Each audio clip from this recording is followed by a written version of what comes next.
Bismillahirrahmanirrahim. Assalamualaikum warahmatullahi wabarakatuh. Alhamdulillahi wa kafa. Wassalatu wassalamu ala nabiyyil mustafa wa ala alihi ahli sidqi wal wafa. Asyhadu an la ilaha illallah wa asyhadu anna muhammadar rasulullah. Yang pertama-tama, yang paling utama, mari kita panjatkan puji dan rasa syukur kita kepada Allah Subhanahu wa Ta'ala, di mana sampai saat ini kita gitu masih dikasih kenikmatan yang sangat luar biasa, dan juga tidak lupa salawat dan salam tetap tercurah limpahkan kepada junjungan kita, yaitu Habibana wa Nabiyana wa Rasulana Nabi Muhammad Sallallahu Alaihi Wasallam, kepada keluarganya, kepada para sahabatnya, kepada para tabi'in, dan insya Allah semoga syafaatnya sampai kepada kita semua selaku umatnya. Baik, perkenalkan, nama saya Muhammad Alif Aizul Haq dengan NIM 12020200092 dengan dari kelas PAI 4C. Nah, di sini saya akan menjelaskan tentang pengelolaan kelas. Lanjut, kita masuk ke pengertian pengelolaan kelas. Nah, jadi pengelolaan kelas adalah keterampilan guru ya untuk menciptakan dan memelihara kondisi belajar yang optimal dan mengembalikan bila terjadi gangguan dalam proses belajar mengajar. Nah, maksudnya apa sih? Nah, maksudnya pengelolaan kelas itu jadi keterampilan seorang guru. Nah, jadi seorang guru itu harus bisa gitu ya mengajak anak-anak muridnya saat belajar mengajar itu dengan kondisi yang nyaman gitu, baik dari muridnya maupun dari gurunya. Seorang guru harus bisa mengkoordinir saat kondisi belajar mengajar, jadi sama-sama nyaman gitu di kondisi saat belajar mengajar itu. Tidak hanya guru aja yang nyaman, tapi si muridnya pun harus merasa nyaman saat proses belajar mengajar, agar ilmu yang disampaikan oleh guru dan juga sebagai seorang murid kita dapat menerimanya dengan sebaik mungkin gitu ya, pengelolaan kelas itu. Nah, untuk selanjutnya pengelolaan kelas oleh guru. Nah, di PPT gitu dari Basar tahun 2011 menyimpulkan bahwa manajemen kelas dapat dibahas secara komprehensif di bawah 5 bidang. Ada 5 bidang gitu ya, yaitu yang pertama pengelolaan lingkungan fisik. Maksudnya apa? Nah, pengelolaan lingkungan fisik itu jadi kita sebagai seorang guru gitu ya harus benar-benar berinteraksi dengan murid, seorang murid itu dengan lingkungan dan fisik yang ramah, yang enak gitu, yang biar kita sebagai guru kepada murid-muridnya itu saling menguntungkan, saling enak gitulah, saling baik juga, agar suasana pun harus mendukung gitu. Nah, yang keduanya ada pengelolaan waktu. Maksudnya apa? Nah, pengelola waktu ini yaitu kita gitu ya sebagai seorang guru harus bisa mengkoordinir, kalau misalkan nih waktu ini cocok untuk kita belajar metode ini. Kalau enggak, kita saat misalkan belajar kita nih pengen suasana baru. Nah, guru juga harus nentuin waktunya kapan waktu yang enak untuk berdiskusi di sini, di tempat, di lapang misal, atau di kelas gitu. Nah, yang ketiga pengelolaan perilaku siswa. Nah, sebagai seorang guru yang namanya pendidik itu harus bisa mengelola perilaku siswa gitu, agar perilaku siswa itu baik gitu. Baik, harus mengajarkan gitu, kita sebagai guru kepada para murid itu mengajarkan perilaku siswa yang baik-baik, baik itu di rumah, baik kepada seorang guru, baik kepada orang tua, ke orang lain, semua halnya itu harus kita didik gitu untuk membentuk perilaku siswa itu yang baik. Nah, yang selanjutnya ada pengelolaan hubungan dan komunikasi. Maksudnya hubungan dan komunikasi itu kita dan guru gitu bersama murid harus komunikasinya jalan gitu ya. Jangan cuman guru aja yang selalu berbicara gitu, harus mengajarkan tentang pelajarannya aja, tapi kita itu harus adanya hubungan dan komunikasi, baik itu kita salah satunya bertanya nih, gimana sekarang, apakah ada kendala gitu, apakah ada masalah atau apa gitu di kehidupan sehari-harinya, nggak cuman mengajarkan tentang pelajaran yang ada di buku doang gitu, tapi kita juga harus mengajarkan kehidupan di luar gitu, kayak ya bertanya tentang masalah yang tadi di luar, atau baik cuman bertanya hari ini makan apa misal gitu. Itu sesuatu hubungan yang membuat kita komunikasinya lebih baik gitu. Yang selanjutnya ada manajemen kurikulum.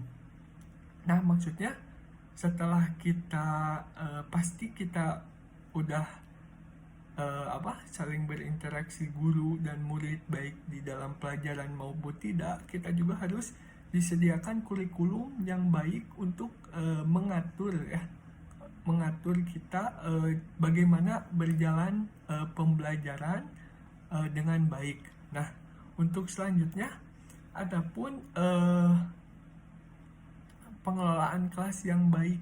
Nah, menurut Peraturan Menteri Pendidikan Nasional Republik Indonesia nomor 41 tahun 2007 tentang standar proses untuk satuan pendidik dan menengah dalam Permendiknas nomor 41 tahun 2007 ini, bahwasanya pengelolaan kelas yang baik itu harus meliputi 10.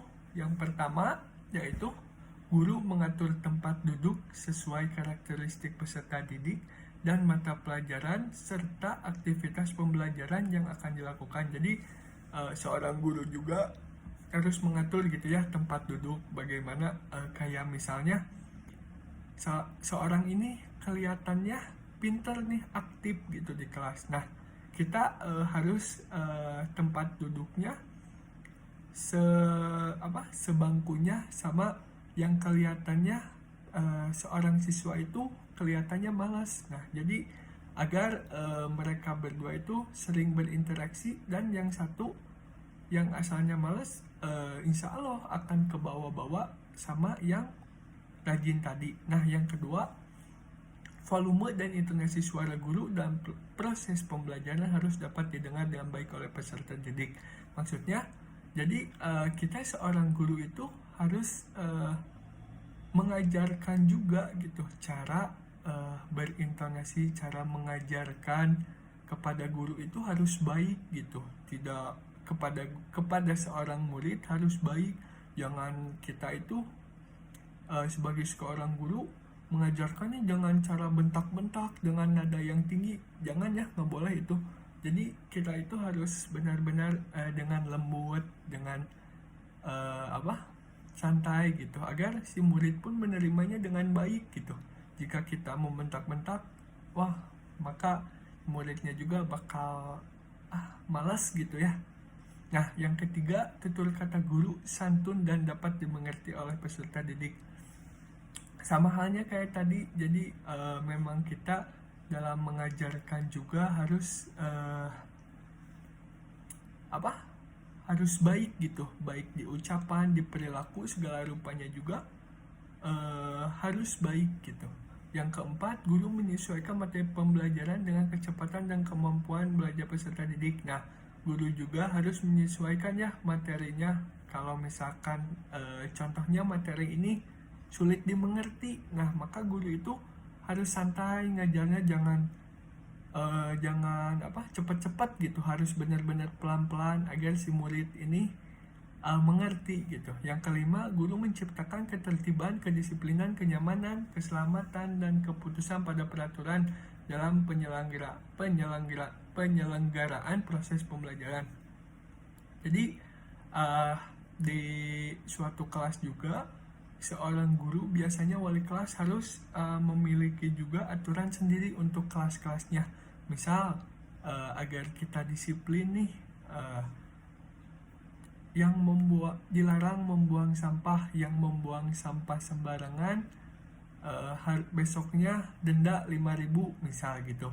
Nah dari situ kan kita bisa dapat kedisiplinan, kita nggak buang sampah sembarangan. Nah dari situ kita akan mendapatkan kenyamanan gitu untuk pembelajaran. Nah selanjutnya yang keenam, guru memberikan penguatan dan umpan balik terhadap respon dan hasil belajar peserta didik selama proses pembelajaran berlangsung. Nah maksudnya kita juga sambil belajar, guru juga harus menguatkan pembelajaran itu agar seorang murid itu yakin dan enak gitu untuk menerima hal itu. Yang ketujuh, guru menghargai peserta didik tanpa memandang latar belakang agama, suku, jenis kelamin, dan status sosial ekonomi. Nah kita juga sebagai seorang guru nggak boleh semena-mena ya, jangan mentang-mentang cenah gitu, ini mah murid masih kecil, kita gak menghargai gitu. Nah jadi kita juga kalau kita ingin dihargai oleh murid, kita juga harus menghargai seorang murid itu. Khususnya guru itu harus menyayangi ya kepada seorang murid itu. Nah yang ke-8, guru menghargai peserta didik. Nah yang tadi juga sama halnya kayak tadi ya.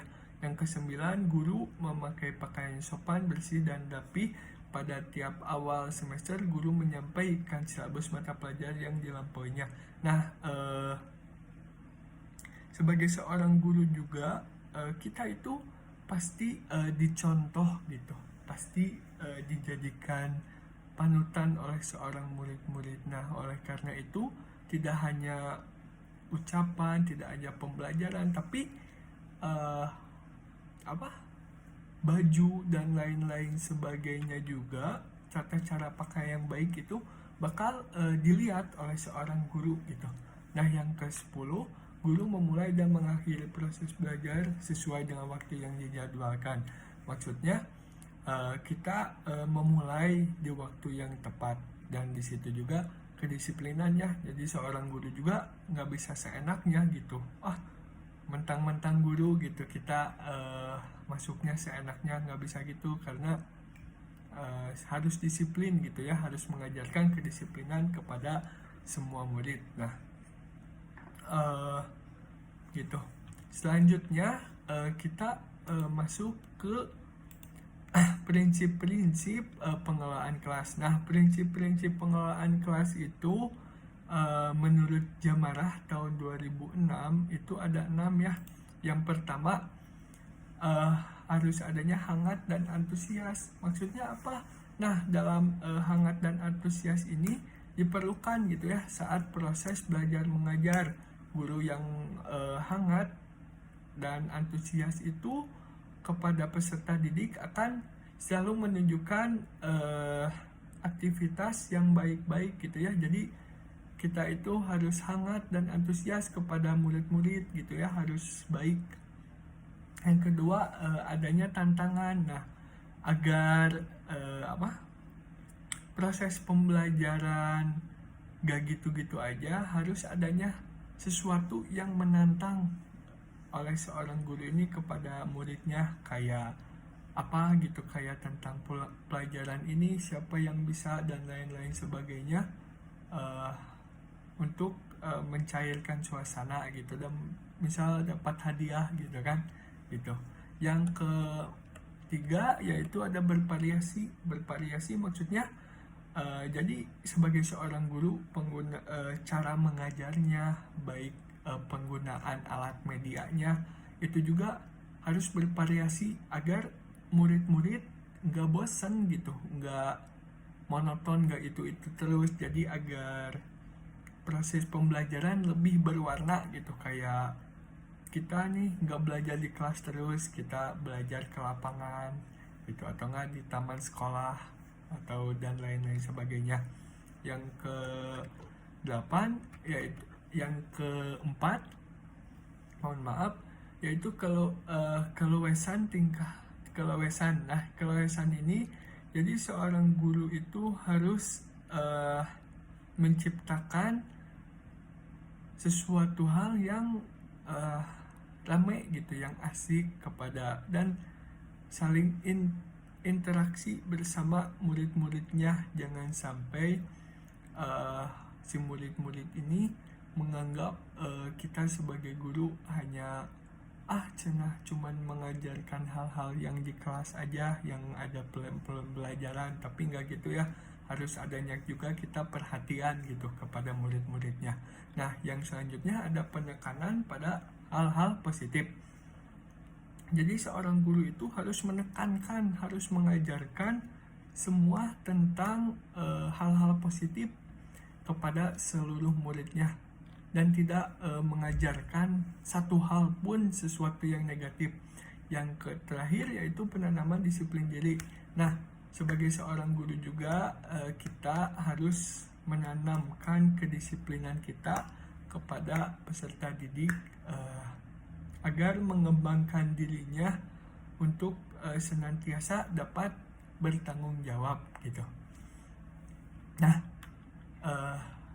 intinya dari tujuan dari pengelolaan kelas sendiri menurut Doyle tahun 2019 adalah untuk mendorong dan membangun kontrol diri dari siswa melalui proses mempromosikan prestasi dan perilaku siswa yang positif untuk menciptakan prestasi akademik guru dan perilaku siswa secara langsung. Alhamdulillah, sekian yang dapat saya sampaikan tentang materi pengelolaan kelas ini. Mohon maaf bila ada salah kata. Billahi taufiq wal hidayah. Wassalamualaikum warahmatullahi wabarakatuh. Syukran.